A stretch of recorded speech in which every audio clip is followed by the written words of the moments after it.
गुरु प्यारी साध संगत जी, प्यार भरी राधा स्वामी जी, साध संगत जी, आज की वीडियो का पूरा जरूर देखिए। अगर वीडियो अच्छी लगती है तो वीडियो ज़रूर लाइक और चैनल को सब्सक्राइब करना मत भूलिए। साध संगत जी, जो बाबा जी के प्यारे होते हैं, बाबा जी उन्हें कभी तकलीफ में नहीं देखते। उन्हें कोई भी परेशानी हो या किसी भी मुसीबत में हो, बाबा जी उन्हें ज़रूर बाहर निकालते हैं। तो साध संगत जी, जैसे इस बीमार सत्संगी को बाबा जी ने किन किन मुश्किलों में से निकाला है, इस वीडियो में आज मैं बताऊंगी। साध संगत जी, वीडियो को पूरा सुनने की कृपालता जरूर कीजिएगा। साध संगत जी, ये जो सत्संगी था बाबा जी का बड़ा प्यारा सेवादार था और जब भी इसे मौका मिलता वो डेरा ब्यास में सेवा के लिए जरूर आता था और बाबा जी भी इसके को पता था। बाबा जी जब भी ये सेवा में होता तो बाबा जी इसे ज़रूर अपने पास बुलाते। तो साध संगत जी, ऐसे ही दिन निकलते गए और ये हमेशा जो है सेवा में आता था। तो साध संगत जी, एक बार जब ये सत्संगी कुछ दिनों तक ना आया तो बाबा जी ने अपने एक सेवादार को बुलाकर कहा कि वो सेवादार क्यों नहीं आया। तो बाबा जी से वो कहता है कि बाबा जी वो बहुत बीमार है। बाबा जी ने उसके घर में फ़ोन किया तो उसकी बीवी कहती है वह तो हॉस्पिटल में है। तो बाबा जी कहते हैं, पूछते हैं कौन से हॉस्पिटल में है। तो उसकी पत्नी कहती है कि चंडीगढ़ में हमें उसे दाखिल कराया है। तो बाबा जी चंडीगढ़ में फ़ोन करते हैं तो डॉक्टर से बात करते हैं। तो डॉक्टर बताता है कि अभी उनकी कंडीशन बहुत ज़्यादा ख़राब है, उन्हें चमचों से पानी पिलाना जा रहा है। तो साध संगत जी, ऐसे ही बाबा जी रोज़ उस सत्संगी के बारे में पूछते तो उसकी तबीयत में थोड़ा थोड़ा सुधार आने लगा। एक दिन बाबा जी का मन किया कि मैंने चंडीगढ़ में मेरा सत्संग का प्रोग्राम है, तो अपने ड्राइवर से कहने लगे कि वो सत्संगी जो है वहाँ पर एडमिट है, तो सत्संग के बाद हम उससे मिलने जाएंगे। ड्राइवर कहता है, बाबा जी कोई बात मत, ठीक है, आप बस सत्संग कर कर बाहर आइए, हम और आप जो है देखने चलेंगे। तो बाबा जी कहते हैं, एक बात का खास ध्यान रखना कि किसी को इसके बारे में पता नहीं चले। ड्राइवर जी कहते हैं, बाबा जी आप बेफिक्र हो जाइए, इसके बारे में आप और मुझसे अलावा किसी और का नहीं पता चलेगा। बाबा जी कहते हैं ठीक है। तब बाबा जी चंडीगढ़ गए। वहाँ पर सत्संग घर में बाबा जी ने सत्संग फरमाया और सत्संग के आधे घंटे वहाँ रुके और वहाँ से निकल गए। अपने बाकी सिक्योरिटी गार्डों को कहने लगे कि तुम यहाँ पर रुको, मैं अभी 15-20 मिनट में आता है। सिक्योरिटी गार्ड कहने लगे, बाबा जी आप ऐसे नहीं जा सकते, आपको हमें साथ लेकर जाना पड़ेगा। बाबा जी कहते, अगर तुम मेरे साथ चलोगे तो सभी को पता चल जाएगा कि मैं हॉस्पिटल में किसी को देखने गया हूँ। तो सिक्योरिटी गार्ड कहते हैं, बाबा जी आप किसी बात की चिंता मत कीजिए, आप यहाँ से आराम से जाइए, तो लेकिन आपकी सुरक्षा भी ज़रूरी है। बाबा जी कहते हैं, मैं किसी को पता नहीं चलने दूंगा कि मैं वहाँ पर गया है, तो मेरी सुरक्षा की तुम चिंता मत करो, ये मेरे साथ है। तो सिक्योरिटी गार्ड कहते हैं, ठीक है बाबा जी आप चले जाइए। तो बाबा जी चले गए। जब हॉस्पिटल आया तो हॉस्पिटल के पिछले दरवाजे से गए, वहाँ से किसी से पूछा कि इस हॉस्पिटल में ऐसे कोई आदमी है, तो उसने बता दिया। तो बाबा जी कहते हैं, किसी को इस बात की खबर ना होए कि मैं इस हॉस्पिटल में आया हूँ। सत्संग जी, बाबा जी उस सेवादार के कमरे में चले गए। जब बाबा जी गए तो वह बुरी हालत में था और वह बेड पर लेटा हुआ था। तब बाबा जी ने डॉक्टर से बात की तो डॉक्टर कहने लगे कि अभी इनकी कंडीशन बहुत बुरी है, मैं 90% कहता हूँ कि ये नहीं बचेंगे, सिर्फ 10% चांसेस है कि ये बच पाएंगे। बात पर बाबा जी कहते हैं कि तुम ऐसे करो कि मुझे 10 मिनट का समय दो।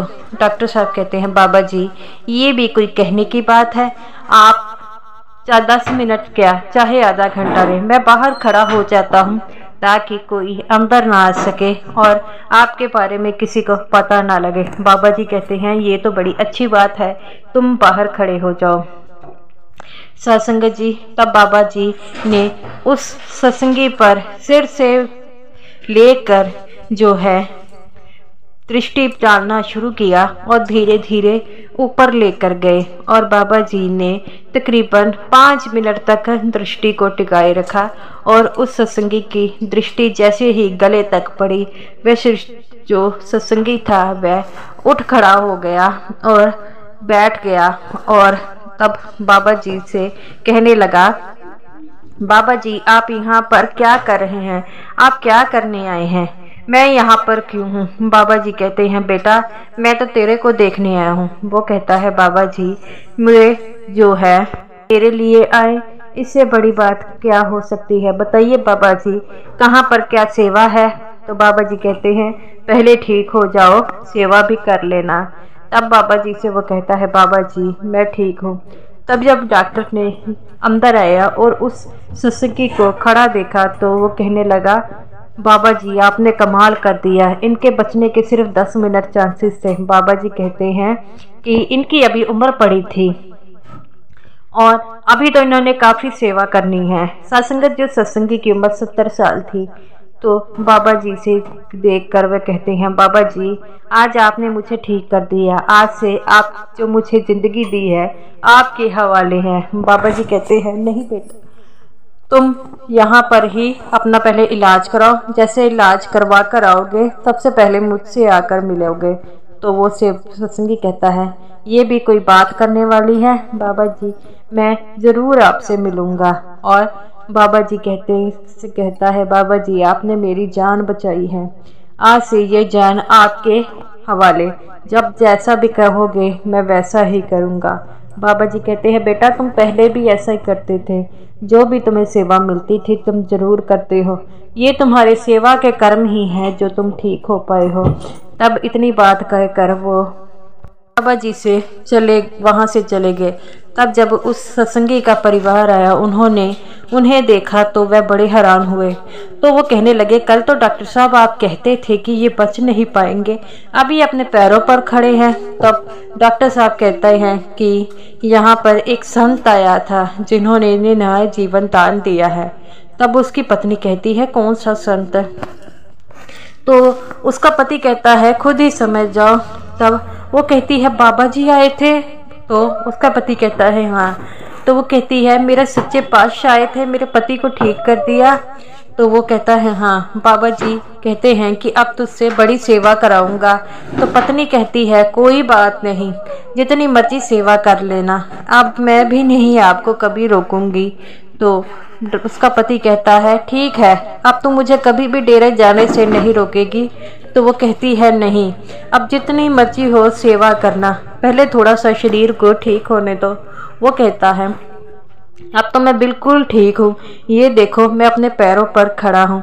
ये बात सुनकर सभी हंसने लग पड़ते हैं और बाबा जी दोबारा वहाँ पर सत्संग घर में आ जाते हैं और सिक्योरिटी गार्ड सबसे आकर कहते हैं कि चलो अब चलते हैं। तब एक सेवादार कहता है, बाबा जी आप कहाँ गए थे? बाबा जी कहते हैं, कुछ पुराने हिसाब जो है उन्हें बराबर करना गया था। तब बाबा जी की ये बात सुनकर सभी सेवादार हैरान हो जाते हैं। बाबा जी जो थे वहाँ से सबको चलने के लिए कहते हैं, सभी सिक्योरिटी गार्ड तैयार हो जाते हैं।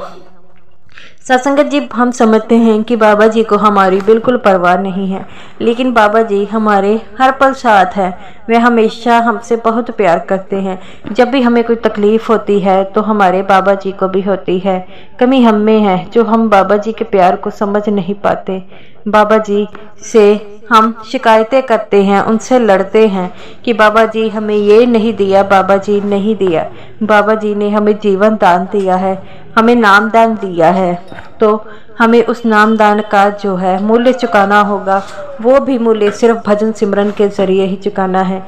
गुरु प्यारी साध संगत जी, हम ये मूल्य नहीं चुका पाते तो अपने गुरु का ये भी काम नहीं कर पाते, तो हमें नामदान लेने का कोई हक नहीं है। साध संगत जी, आज से हम ये प्रण करें कि हम भजन सिमरन पर बैठेंगे, चाहे हम आधा घंटा क्यों ना बैठे, हम सब बाबा जी को अपनी हाजिरी लगाने ज़रूर जाएंगे।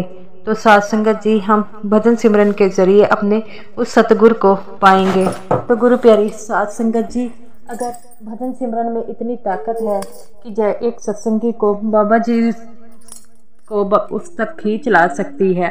तो क्या पता वो भजन सिमरन हमें भी बाबा जी हमारे पास आना पड़े। तो साध संगत जी हमेशा भजन सिमरन करते रहिए और बाबा जी का इंतज़ार करें। क्या पता अगला बारी आपकी हो कि बाबा जी आपसे मिलने आ जाए। तो गुरु प्यारी साध संगत जी बाबा जी को हमेशा याद रखिए। साध संगत जी ये रही मेरी आज की वीडियो। अगर आपको वीडियो अच्छी लगी हो तो वीडियो को ज़रूर लाइक कीजिएगा और सभी साध संगत जी को मेरी तरफ से प्यार भरी राधा स्वामी जी और भजन सिमरन करते रहिएगा।